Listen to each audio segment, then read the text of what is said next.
Hello दोस्तों, पिछले video में हमने पढ़ा था सहवाज संख्या को प्राइम नंबर। इस वीडियो में हम लोग सबसे पहले पढ़ेंगे परिमेय संख्या रेशनल नंबर और फिर पढ़ेंगे हम लोग अपरिमेय संख्या इरेशनल नंबर। हम लोग सबसे पहले देखेंगे परिमेय संख्या रेशनल नंबर को। तो परिभाषा है वैसी संख्या जिसे p/q के रूप में लिखा जा सके जहाँ p तथा q पूर्णांक हैं और q 0 के बराबर नहीं है उसे परिमेय संख्या कहते हैं।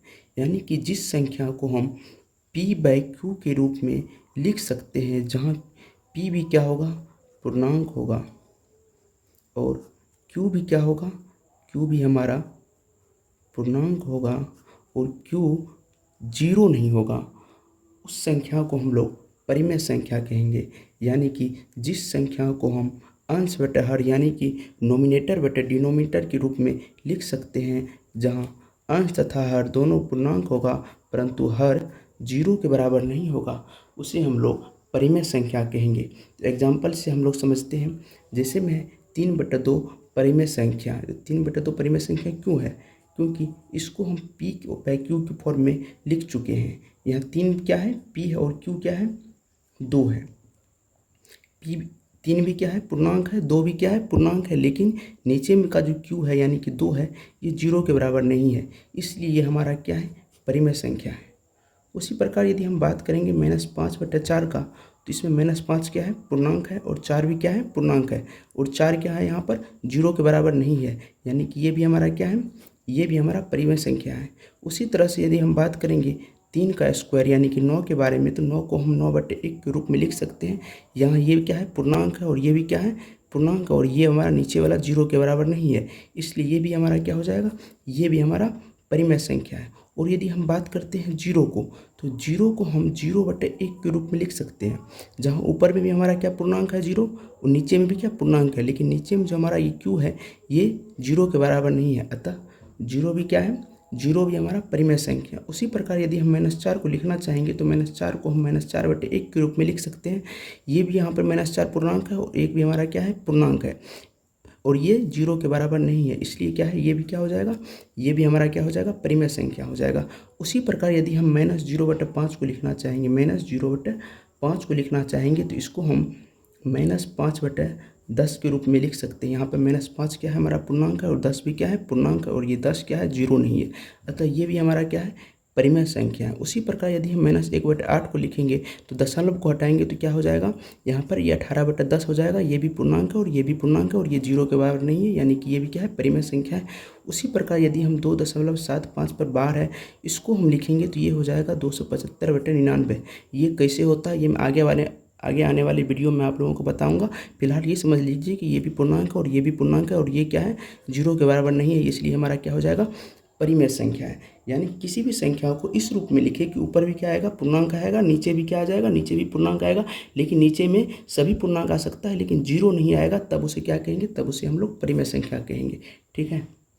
उसके बाद आप लोगों को याद रखना है कि परिमेय संख्याओं को क्यों सूचित किया जाता है, यानी कि परिमेय संख्या को हम लोग किस से डिनोट करते हैं, क्यों से डिनोट करते हैं, तथा सबसे छोटी, सबसे बड़ी तथा 2 क्रमागत परिमेय संख्या ज्ञात करना संभव नहीं है। यानी कि अगर कोई पूछता है तो सबसे छोटी परिमेय संख्या कौन है, तो ये बताना संभव नहीं है। उसी प्रकार से सबसे बड़ी परिमेय संख्या ज्ञात करना भी संभव नहीं है।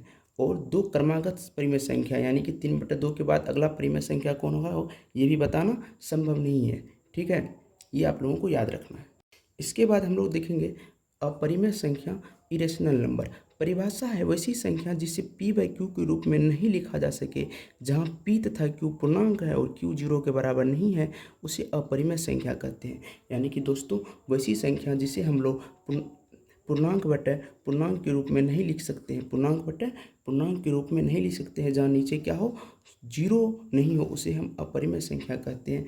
जैसे में यदि हमको यहाँ पर बोल देगा इसको पूर्णांक बटे पूर्णांक p/q के रूप में लिखें, तो नीचे में यदि 1 दे देंगे तो नीचे तो हमारा पूर्णांक आ गया, नीचे हमारा इंटीजर आ गया, लेकिन ऊपर हमारा इंटीजर नहीं आया है। इसका मतलब ये क्या है, ये हमारा अपरिमेय संख्या है, परिमेय संख्या नहीं है। उसी प्रकार यदि √3 को बोलेगा लिखने के लिए, √3 को हम पूर्णांक बटे पूर्णांक के रूप में लिख ही नहीं सकते हैं, क्योंकि ये नीचे तो हमारा पूर्णांक आ जाएगा लेकिन ऊपर हमारा पूर्णांक नहीं आ जाएगा। उसी प्रकार पाई पै याद रखिएगा एक अपरिमेय संख्या है, ये हम लोग आगे पढ़ेंगे। उसी प्रकार से -√5 को यदि हम लिखना चाहेंगे पूर्णांक व पूर्णांक के रूप में तो नहीं लिख पाएंगे, क्योंकि नीचे पूर्णांक जाएगा ऊपर नहीं आएगा। उसी प्रकार यदि बोलेगा यदि 3/8 पर पावर 3/4 क्या है, तो इसको भी हम लोग पूर्णांक बटे पूर्णांक के रूप में नहीं लिख सकते हैं, यानी कि ये भी क्या है हमारा अपरिमेय संख्या है, परिमेय संख्या नहीं है। यानी कि सबसे पहले हम लोग देखेंगे, एक बार फिर से रिकैप करते हैं, परिमेय संख्या किसको कहेंगे। परिमेय संख्या हम उसको कहेंगे जिसको हम P/Q के रूप में लिख सकते हैं। P की जगह पर भी पूर्णांक आना चाहिए और Q की जगह पर भी पूर्णांक आया जाना चाहिए, लेकिन Q की जगह पर हमारा 0 नहीं आना चाहिए। और अपरिमेय संख्या किसको कहेंगे, अपरिमेय संख्या जिसको हम P/Q के रूप में नहीं लिख सकते हैं, यहाँ भी क्या आना चाहिए, पूर्णांक आना चाहिए, और यहाँ भी पूर्णांक आना चाहिए, लेकिन यहाँ पर 0 नहीं आना चाहिए। इस फॉर्म में यदि हम इसको नहीं लिख पाएंगे तो इसको हम अपरिमेय संख्या कहेंगे, और लिख पाएंगे तो परिमेय संख्या कहेंगे। ठीक है। इसके बाद आप लोगों को याद रखना है, सबसे छोटी या सबसे बड़ी या 2 क्रमागत अपरिमेय संख्या ज्ञात करना संभव नहीं है। जिस प्रकार से हम सबसे छोटी परिमेय संख्या नहीं ज्ञात कर सकते हैं, उसी प्रकार हम लोग सबसे छोटी अपरिमेय संख्या भी ज्ञात नहीं कर सकते हैं, या फिर सबसे बड़ी अपरिमेय संख्या भी ज्ञात नहीं कर सकते हैं, या फिर 2 लगातार अपरिमेय संख्या भी ज्ञात नहीं कर सकते हैं। इसके अलावा 3 चीज़ें आप लोगों को और याद रखना है। पहला ये याद रखना है कि 2 परिमेय संख्याओं के बीच में बहुत सारी अपरिमेय संख्या तथा अपरिमेय संख्या होती है। 2 परिमेय संख्या के बीच में बहुत सारी परिमेय तथा अपरिमेय दोनों संख्या होती है। दूसरी बात, 2 अपरिमेय संख्या के बीच में बहुत सारी परिमेय तथा अपरिमेय संख्या होती है। और तीसरी बात, एक परिमेय तथा एक अपरिमेय संख्या के बीच में बहुत सारी परिमेय तथा अपरिमेय संख्या होती है।